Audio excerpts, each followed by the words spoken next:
Hello traders, कैसे हो आप सभी लोग। आप welcome back to earn with CS YouTube channel. आपको पता होगा हमने एक सीरीज कंप्लीट किया price action basic to advance तक, बिल्कुल प्योर, बिल्कुल बेसिक से सिखाया गया उसमें, और अभी भी बेसिक से एडवांस तक जा रहे हैं धीरे धीरे। तो मेक श्योर आपने वो पहले वाली सारी सीरीज वीडियोस देख ली होंगी उस सीरीज की। तो कल जो हमने एक वीडियो शेड्यूल की थी जो आज रात 12 बजे आ जाएगी, मतलब आप ये वीडियो कल देखोगे तो मतलब कल आ चुकी होगी वो 8 बजे वीडियो। तो उस वीडियो के अंदर हमने बताया है कि जो वो वीडियो है उसके अंदर हमने बताया कि कैसे कैसे वो करते हैं सब। तो आज की वीडियो में ना हम वो देखेंगे कि जो सपोर्ट और रेजिस्टेंस है ना वो ड्रॉ कैसे करें, कि हम कैसे फाइंड आउट करें। उस बेसिक सीरीज में थियोरेटिकल में हमने पढ़ा था कि कितने टाइप के सपोर्ट एंड रेजिस्टेंस होते हैं। तो उसमें 4 टाइप्स के सपोर्ट एंड रेजिस्टेंस थे। तो आज की वीडियो में हम देखेंगे कि वो सपोर्ट एंड रेजिस्टेंस है जो वो हम मार्क कैसे करें चार्ट के अंदर, हम कैसे फाइंड आउट करें कि कौन से लेवल सपोर्ट की तरह काम कर सकता है, कौन सा लेवल रेजिस्टेंस की तरह काम कर सकता है। तो आज की वीडियो में हम वो देखने वाले हैं। तो मेक श्योर ये वीडियो लास्ट तक देखें। तो चलिए ये वीडियो स्टार्ट करते हैं।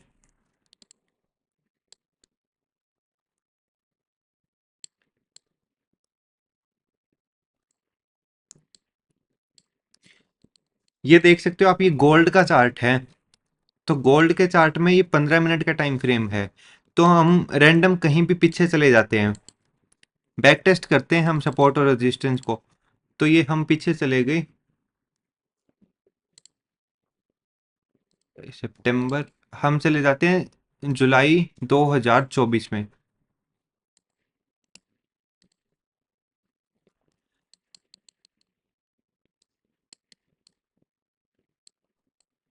एक्चुअली ये चार्ट है नहीं, हम चार्ट चेंज कर लेते हैं।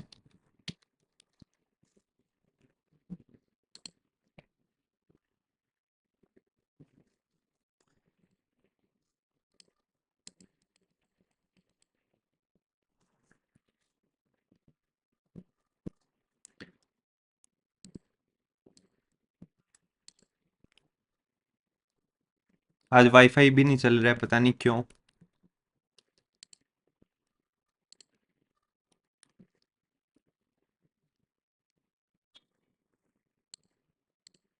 तो चलिए स्टार्ट करते हैं। 15 मिनट का टाइम फ्रेम है, हम इसको रैंडम पीछे कर लेते हैं ऐसे।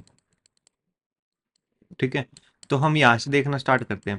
अब रेजिस्टेंस और सपोर्ट होता क्या है। रेजिस्टेंस वो लेवल होता है जहां से मार्केट बार बार टच करके और सेलिंग आती है, वो उस लेवल को हम बोलते हैं रेजिस्टेंस सप्लाई जोन। ठीक है, और जो सपोर्ट लेवल होता है उसका दूसरा नाम होता है डिमांड जोन या बाइंग जोन। ठीक है, तो सपोर्ट लेवल पे जब मार्केट आता है तो वो वहां से बाइंग दिखाता है, मतलब बाइंग के लिए जाता है। अगर सपोर्ट या रेजिस्टेंस कुछ भी टूट जाता है ना, मतलब क्रॉस कर देता है, तो वो एक, अगर रेजिस्टेंस टूटा है तो वो सपोर्ट की तरह काम करने लग जाता है, और अगर जब सपोर्ट टूटता है तो वो रेजिस्टेंस की तरह काम करने लग जाता है। वो मैं आपको चार्ट में दिखाऊंगा। तो अभी आपको ये दिख रहा होगा, ये चार्ट है गोल्ड का। अब हम यहाँ से रेक्टेंगल उठाएंगे। रेक्टेंगल उठा के हम नॉर्मली एक रेक्टेंगल इस लेवल पे ऐसे बना देंगे, जैसे हमने ये बना दिया।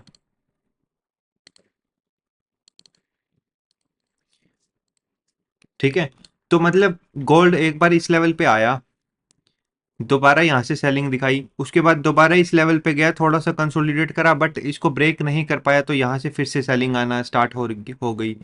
तीसरी बार दोबारा इसको टच किया, बिल्कुल टच करते ही सेलिंग प्रेशर आना स्टार्ट हो गया।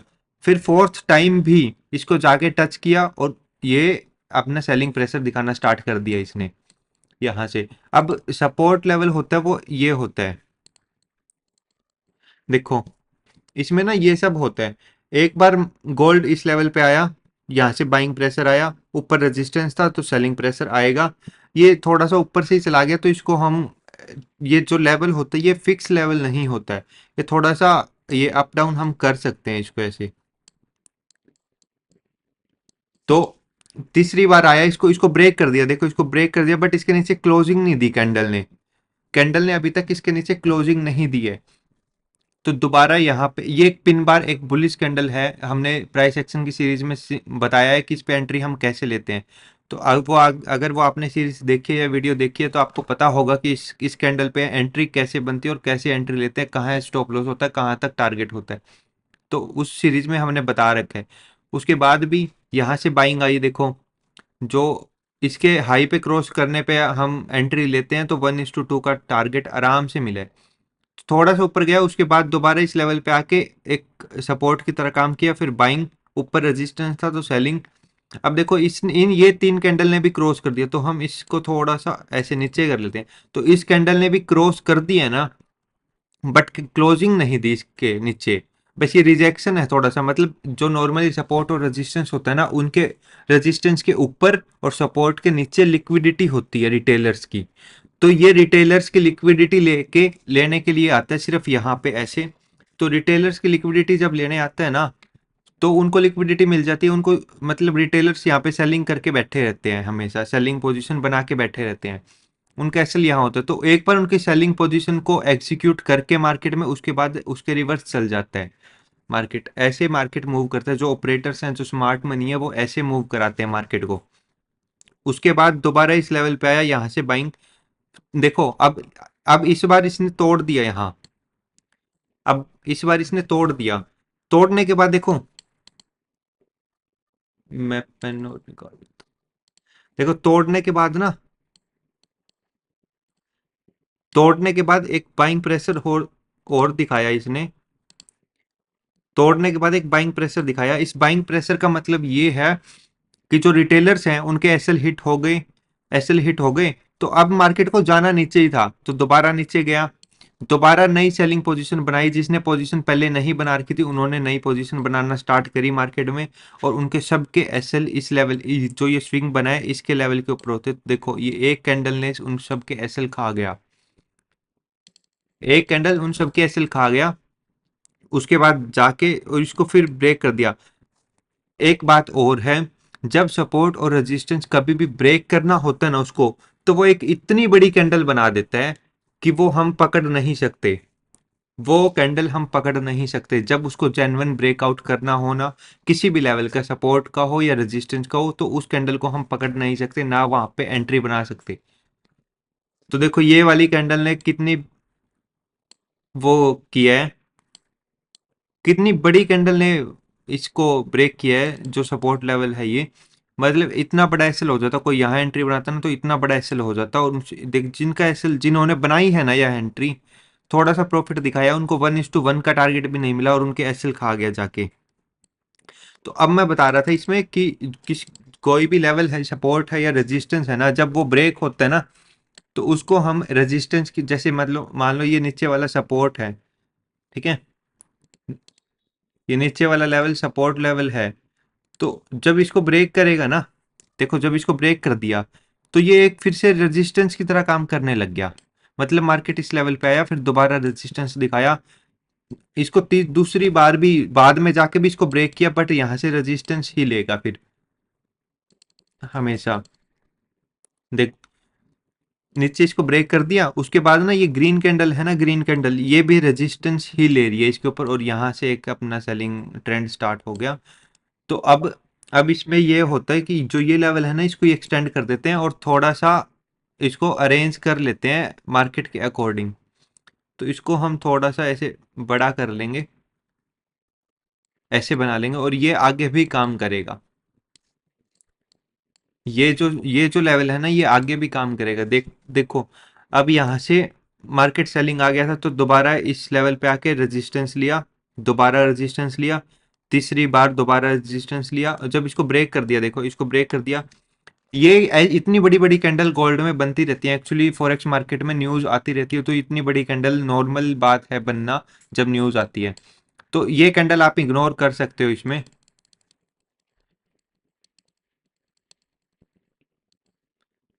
ये कैंडल इसमें आप इग्नोर कर सकते हैं वैसे, ये कोई ज़्यादा बड़ी बात नहीं है। तो ये हमने एडजस्ट किया था ऐसे। देखो उसके बाद ना, अब इसी लेवल को, जो ये सपोर्ट की तरह काम कर रहा था ना, हम इसी लेवल को आगे एक्सटेंड करते रहे। तो जब इसको ब्रेक किया ना, मतलब अपसाइड ब्रेक कर दिया, तो तुरंत डाउन साइड आ गई। ये न्यूज़ की कैंडल, इसको आप इग्नोर कर सकते हो, इसको आप मतलब ये सोच लो कि यहाँ से मार्केट नीचे आया है, उसके बाद दोबारा रेजिस्टेंस लिया, नीचे की आया था बट इसको ब्रेक कर दिया, फिर ये सपोर्ट की तरह काम करने लग गया। तो ये सपोर्ट था पहले, फिर रेजिस्टेंस बन गया, अब दोबारा सपोर्ट की तरह काम करने लग गया। जो ये वाला रेजिस्टेंस है ना, इसको भी हम एक्सटेंड करते हैं कि ये भी रेजिस्टेंस और सपोर्ट की तरह काम करने लग गया है क्या आगे जाके। तो देख सकते हो आप, ये पहले सपोर्ट की तरह था, फिर रेजिस्टेंस बन गया था, फिर अब दोबारा सपोर्ट बन गया, और ये पहले रेजिस्टेंस था। जब इसको ब्रेक किया, इस रेजिस्टेंस को ब्रेक किया, तो ये पहले वाला रेजिस्टेंस था ना, ये रेजिस्टेंस की तरह ही काम करने लग गया। दोबारा इसको ब्रेक किया, फिर इसको अपसाइड ब्रेक कर दिया। तो जब अपसाइड ब्रेक करते हैं तो एक चीज सपोर्ट लेवल बन जाता है, सपोर्ट लेवल बन गया, इसको ब्रेक किया, सपोर्ट लेके यहां से मार्केट अप। अब हम देखते हैं कोई नया। तो नॉर्मली यही होता है, जो हम सपोर्ट लेवल ऐसे ही फाइंड आउट कर सकते हैं कि जहां से मार्केट मैक्सिमम टाइम टच हो रहा है ना, उसको हम सपोर्ट लेवल मान सकते हैं।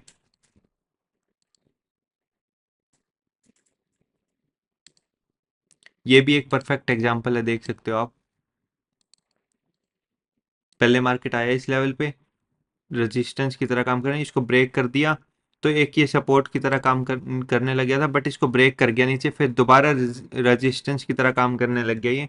जब इसको ब्रेक किया ना, फिर ये ऊपर रेजिस्टेंस था, जब इसको ब्रेक कर दिया, पहले ये था, पहले ये सपोर्ट था, अब क्या बन गया, रेजिस्टेंस। तो अब ये रेजिस्टेंस की तरह काम करने लग गया, और जब इसको ब्रेक, इसको भी ब्रेक, ये जो होती है ना वो लिक्विडिटी होती है, मैंने आपको बता दिया कि लिक्विडिटी मार्केट ग्रैब करता है रिटेलर्स की, उसके बाद अपनी मूवमेंट देता है, क्योंकि उनको, जो उनके पास पोजीशन होती है, तो उनके अगेंस्ट पोजीशन चाहिए होती है। मतलब अगर किसी स्मार्ट मनी ऑपरेटर्स के पास कुछ भी, तो बेसिकली बताता हूं मैं कि लिक्विडिटी ग्रैब कैसे होती है, या एसएल टेकन कैसे करता है मार्केट। जब ऑपरेटर्स के पास अगर मान लो बाइंग की पोजीशन होना, तो उनको रिटेलर्स की सेलिंग की पोजीशन चाहिए, क्योंकि वो बाइंग की पोजीशन में प्रॉफिट कर चुके हैं, तो उनको एग्जिट करने के लिए सेलर्स चाहिए। तो रिटेलर्स को ऐसा ट्रैप करते हैं कि वो मार्केट में सिनेरियो बनाते हैं कि बाइंग, मतलब सेलिंग का मार्केट बन रहा है, तो वो अपनी बाइंग की एंट्री एग्जिट कर देते हैं, और जो सेलर्स रिटेलर्स होते हैं वो, उनकी एंट्री एग्जीक्यूट हो जाती है, और उसके बाद रिटेलर्स का ट्रैप हो जाता है, वो एसएल हिट हो जाता है उनका। और जब रिटेलर्स के पास, सॉरी, जब ऑपरेटर्स के पास और स्मार्ट मनी के पास सेलिंग की पोजीशन होती है, तो उनको रिटेलर्स की बाइंग की पोजीशन चाहिए होती है अपनी ट्रेड को एग्जिट करने के लिए। तो ऐसे काम करता है रिटेलर्स, ऐसे ट्रैप होते हैं रिटेलर्स, और ऑपरेटर्स और स्मार्ट मनी रिटेलर्स को ट्रैप करते हैं अपना प्रॉफिट बुकिंग करने के लिए। तो देख सकते हो इसमें आप, ये पहले सपोर्ट था, सपोर्ट लेके दोबारा इसको ब्रेक किया, ये लिक्विडिटी ग्रैब थी, इसको ब्रेक किया, दोबारा यहाँ सपोर्ट लेने लग गए ये रेजिस्टेंस की तरह, फिर दोबारा सपोर्ट लेके इसने ब्रेक कर दिया, ब्रेक कर दिया, तो इसके बाद अब नया सपोर्ट एंड रेजिस्टेंस यहाँ बन जाएगा। तो ऐसे ही चलता रहता है। और अब देखते हैं दूसरा सपोर्ट और रेजिस्टेंस था ट्रेंड लाइन वाला, या इंक्रीजिंग या डिक्रीजिंग वाला। उसमें मैं आपको, उसमें ये होता है, देखो ये हटा देता हूँ एक बार, मैं क्लीन चार्ट कर देते हैं। ये एक ट्रेंड लाइन थी, जब गोल्ड पे, गोल्ड यहाँ आया, सेलिंग आई, दोबारा जब इस ट्रेंड लाइन को टच किया, दोबारा सेलिंग आई, तीसरी बार इसको टच कर दिया, बट ना सेलिंग नहीं आई, एक ये यहीं पे कंसोलिडेट करने लग गया। तो जब ट्रेंड लाइन के आसपास आके गोल्ड हो या मार्केट कुछ भी हो, तो वो कंसोलिडेट करने लग जाए, तो वहां पे एसएल भी बढ़िया मिलता है, मतलब छोटा मिलता है, और टारगेट अच्छा ले सकते हैं हम। तो अगर हमको यहाँ पोजीशन बनानी होती बाइंग की, तो इसके क्रॉस करने पे हम बाइंग की एंट्री बना सकते थे, और इसके नीचे एक एसएल रख सकते थे। तो 1:3, 1:4 आराम से में इस टारगेट मिल जाता है यहाँ। ये देखो, थोड़े से टाइम फ्रेम में टारगेट मिल गया। तो आज की वीडियो में ना सिर्फ यही था कि कैसे हम फाइंड आउट कर सकते हैं कि सपोर्ट और रेजिस्टेंस कैसे मार्केट चार्ट के अंदर फाइंड आउट कर सकते हैं। तो नॉर्मल है, जहां पे मार्केट बार बार टच कर रहा है, वहां से रेजिस्टेंस ले रहा है या सपोर्ट ले रहा है, उसको हम सपोर्ट और रेजिस्टेंस मानेंगे। जब ब्रेक होगा तब वो उसका अपोजिट हो जाएगा। जो इंक्रीजिंग और डिक्रीजिंग होता है वो ट्रेंड लाइन के अगेंस्ट होता है। जब ट्रेंड लाइन पे अगर सपोर्ट ले रहा है या रेजिस्टेंस ले रहा है, तो वहां से हम सेलिंग या बाइंग की पोजीशन बना सकते हैं। बट अगर ट्रेंड लाइन के पास आके जब मार्केट कंसोलिडेट करने लग जाए, तो मैक्सिमम चांस होते हैं वो ट्रेंड लाइन को ब्रेक करने वाला है, एक अच्छा रिस्क रिवॉर्ड हमको मिलने वाला है और वहाँ पे छोटा एसएल बनता है। तो आज की वीडियो में सिर्फ इतना ही था। तो वीडियो अच्छी लगी तो अपने फ्रेंड्स के साथ शेयर कर दें और चैनल सब्सक्राइब कर लें।